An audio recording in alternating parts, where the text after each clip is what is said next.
हजरत Khubaib को गिरफ्तार कर लिया मक्के वालों ने। उस वक़्त गुर्बत थी इस्लाम पर।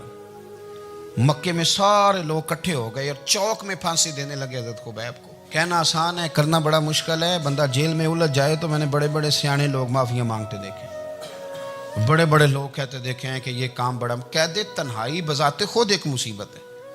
आपको अकेला रहना पड़ जाए ना, ये लॉकडाउन हुआ है तो लोग नफसियाती मरीज बन गए। अकेले रहना, तन्हा रहना कुछ छोटा काम है।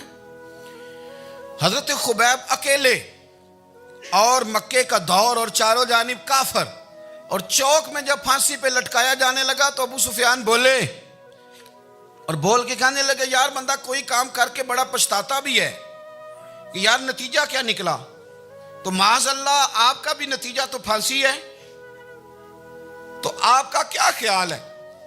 ये आप यकीन करें कि लोग सही सही साथ चलते हैं, थोड़ी सी दुश्वारी उठानी पड़ जाए तो कहते हैं मैं गाड़ी ठीक था, पर इन्हीं पत्थरों पे चल के अगर आ सको तो आओ। मेरे घर के रास्ते में कोई कहकशा नहीं है।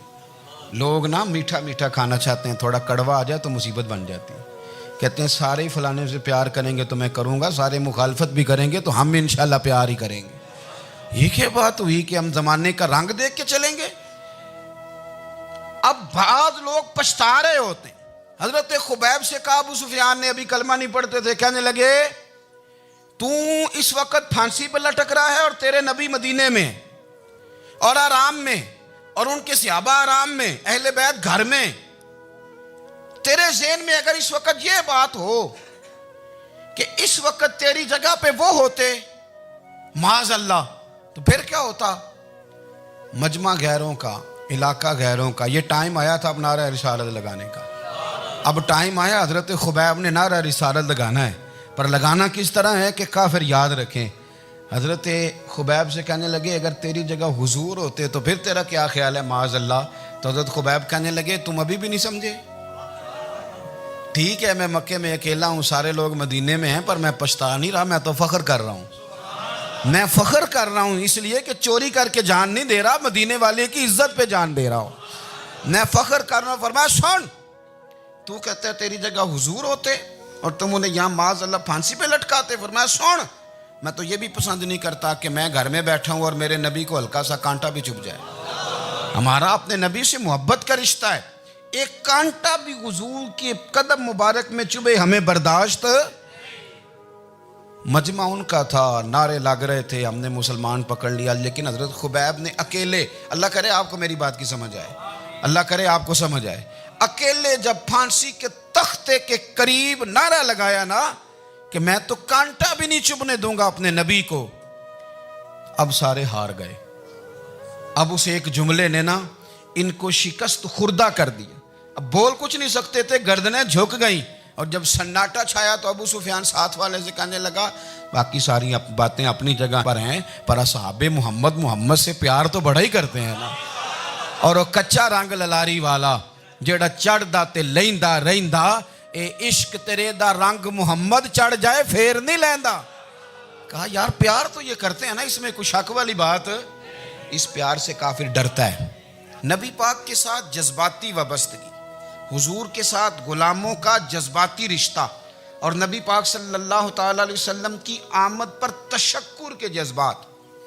इमाम राजी ने लिखा है कि हज़रत मूसा कलीमुल्लाह अलैहिस्सलाम ने तौरात की तख्तियों के अंदर एक उम्मत का जिक्र पढ़ा कि जो उम्मत गुनाह का इरादा करेगी तो गुनाह लिखा नहीं जाएगा जब तक कर न ले, और नेकी का इरादा करेगी तो रब उनकी नेकी लिख देगा, और जब वो कर लेगी तो अल्लाह 10 गुना अजर अता करेगा। और वो ऐसी उम्मत होगी कि जिनके चेहरे क़यामत के दिन नूर की तरह चमकेंगे, और वो उम्मत होगी जिनकी अल्लाह ताला ज़मीन सारी पाक फरमा देगा, जहाँ नमाज पढ़ेंगे नमाज हो जाएगी। ये तज़किरे पढ़ के तो हज़रत मूसा कलीम अर्ज़ करने लगे अल्लाह ये उम्मत मेरी बना दे। तो रब करीम ने फरमाया कि मूसा नहीं, ये तो मेरे महबूब की उम्मत है। फरमाया ये तो मेरे नबी पाक की उम्मत, हुजूर की उम्मत। अल्लाह अकबर। हज़रत मूसा मामूली आदमी नहीं, वो जलीलुल क़द्र पैगम्बर हैं जिनका कुरान के हर सिपारे में तज़किरा है, कहीं वाज़े तौर पे, कहीं इशारतन, हर पारे में। और हज़रत मूसा अल्लाह के वो नबी हैं जो रब से डायरेक्ट बातें करें कोहे तूर। कहा ए मूसा ये उम्मत तो मेरे नबी की है। तो हज़रत मूसा अलैहिस्सलाम अर्ज़ करते हैं, इमाम राजी ने लिखा है, कहते हैं अल्लाह फिर मुझे अपनी नबी की उम्मत में शामिल कर। ओ यार, हमें लोग कहते हैं मिलाद ना मनाओ। जिस उम्मत में आने के लिए हज़रत मूसा ने दुआ मांगी, जिस महबूब की गुलामी के लिए, हमें तो दुआ भी कोई नहीं मांगनी पड़ी।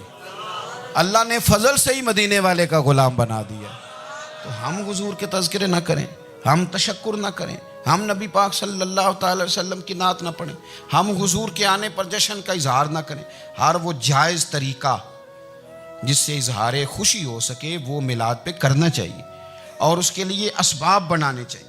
उम्मत का एक जज्बाती अंदाज होना चाहिए नबी पाक के साथ, एक वारफ्तगी, एक ज़ौक़, एक तबीयत के अंदर विजदान।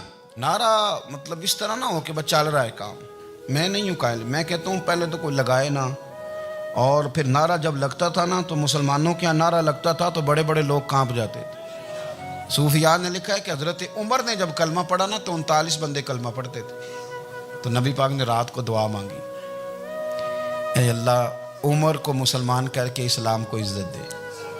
हज़रत उमर सवेरे आ गए, मुझमें वो तफसील में नहीं जाता, बात लंबी। हज़रत उमर जब आए ना और उन्होंने आते जब कहा ना कि मैं कलमा पढ़ने आया हूँ, तो हुजूर इतने राज़ी हुए कि नबी पाक ने कहा अल्लाहु अकबर।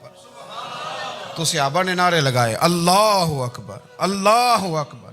यानी 40 लोग मुसलमान हुए तो नारे लगे, नारे लगे। हमारे सूफिया कहते हैं हज़रत उमर के आने पर जब नारे लगे तो बताओ कि वो तो नारा तकबीर लगा, नारा रिसालत क्यों नहीं लगा? तो कहते हैं गोया हमें हुजूर ने ये समझाया है, हुजूर के इशारों ने समझाया है कि मैं अब अपने नारे खुद तो नहीं ना लगाऊंगा, मैंने तो अल्लाहु अकबर कह दिया, उमर आ गया है, मेरे नारे लगाता रहेगा।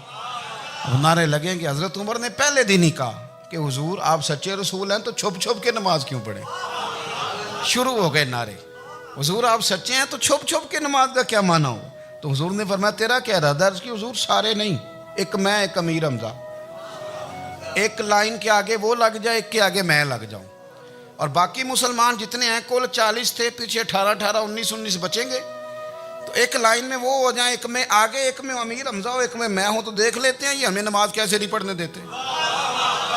हाँ हाँ देख लेते हैं, आए ना मैदान में, इधर आ सितमगर हुनर आजमाए, तो तीर आजमा हम जिगर आजमाए, और गुलामाने मोहम्मद जान देने से नहीं डरते, ये सर कट जाए यहाँ रह जाए कुछ परवाह नहीं करते। फरमाया भी पता चल जाता है ना, एक लाइन में हज़रत अमीर हमजा हो गए, एक में हज़रत उमर हो गए। पहले ये मारते थे जो हरम शरीफ में मुसलमानों के तरीके पे नमाज पढ़ता था, ये जुलूसों की बड़ी बरकत है, अंदर बैठे रहे ना चुप करके, निकल जाएं तो पता कुछ भी नहीं चलता। जब निकलते हैं ना लोग कहते हैं जुलूस क्या माना है, तो मैं बताता हूँ ना जुलूस का माना क्या है। हज़रत उमर ने बाहर निकले, 2 लाइनों का जुलूस, लंबा भी कोई नहीं, बंदे भी 40, और जनाब फारूक आजम बाहर निकले तो उमर का नारा, उमर का, हजरत उमर ने यूं करके आस्तीने बाजू की चढ़ा ली और अपने गले में जो उनके रुमाल था ना उसको यूं सीने पे बांधा, और इस हाथ में तलवार थी तो यूं करके बाहर लहराई, कहने लगे ओ मक्के के काफिरो इधर आओ मेरे सामने। जिसने अपनी बीवी बेवा करानी हो, जिसने बच्चे यतीम कराने हो, वो आए मैदान में। मुस्तफ़ा के गुलाम आज सड़कों पे निकल आए, आए मैदान में हमारे सामने हमारा मुकाबला करे, आए ना मैदान में, हम निकले हैं।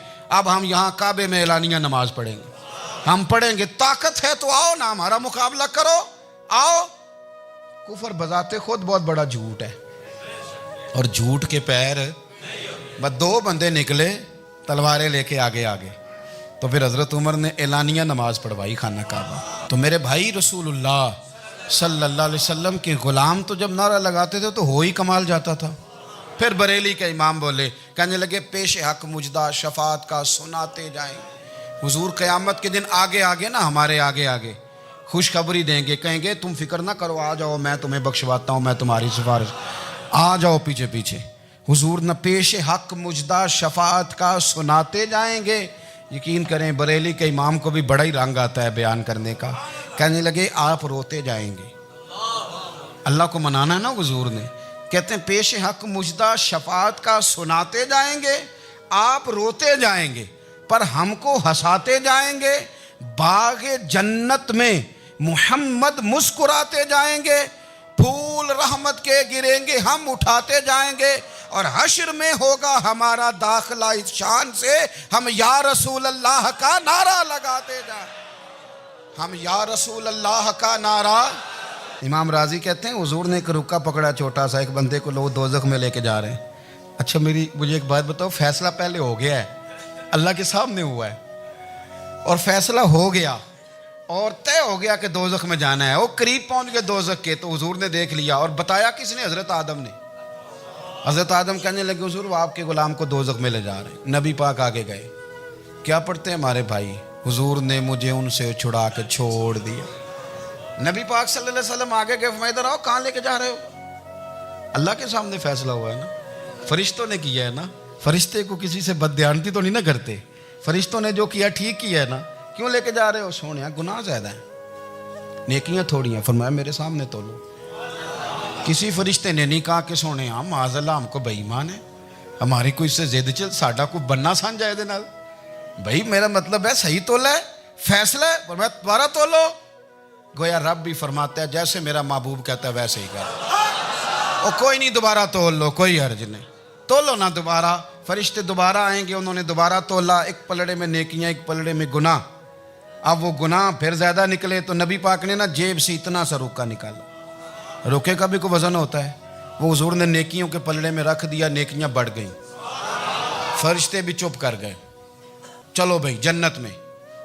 मेरी तरह का था ना, पता सारा है सरदार नु कीती है, पता तो था ना उसे, मन आनम के मन दानम। तो सीधा हुजूर के कदमों से जा लगा, कहने लगा सोने मैं तो सारी जिंदगी गुनाह करता रहा, ये कौन सी नेकी है? तो हुजूर फरमाने लगे चुप कर, जन्नत का दरवाजा खोल गया, तू जा जन्नत में। हुजूर रुके में क्या है? फरमाया तूने एक दिन दरूदो सलाम नहीं पढ़ा था, और मैंने तेरा संभाल के रखा हुआ तेरा दरूद शरीफ, वो नारे रिसालत नहीं तूने लगाए थे, वो तो खोल के मेरे तज़किरे मैंने तेरा संभाल लिया। दोज़ख में मैं तो क्या, मेरा साया ना जाए, क्योंकि रसूल पाक से देखा ना जाए, मेरे रसूल पाक। चल और मेरी बात सुनो, मैं भी आपको खाना नहीं खिलाता, लंगर मेरे संगी खिलाते हैं, मेरे दोस्त आपको खाना पेश करते हैं। हर जगह आप जाते हैं तो वहाँ कुछ लोगों की ड्यूटी होती है, लेकिन तिरमिज़ी शरीफ सियासता की हदीस है। हज़रत अनस ने पूछा था हुजूर क़यामत में कहाँ मिलेंगे? फरमाया हौज़े कौसर पे।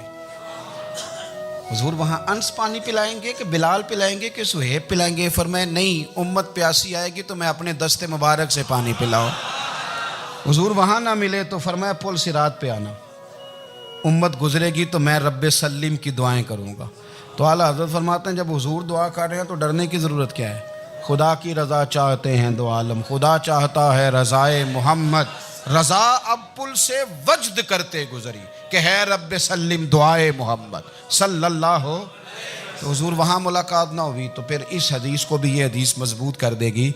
हुजूर फरमाने लगे फिर मिज़ान अमल पे आ जाना, उम्मत के अमल तोल रहे होंगे और मैं कामयाबी की दुआएं मांग रहा हूँगा। तो जिसके लिए हुजूर दुआ मांगेंगे नाकाम होगा, नाकाम होगा। अपने बच्चों को हुजूर की मोहब्बत सिखाएं, नबी पाक सल्लल्लाहु अलैहि वसल्लम की ग़ुलामी करें।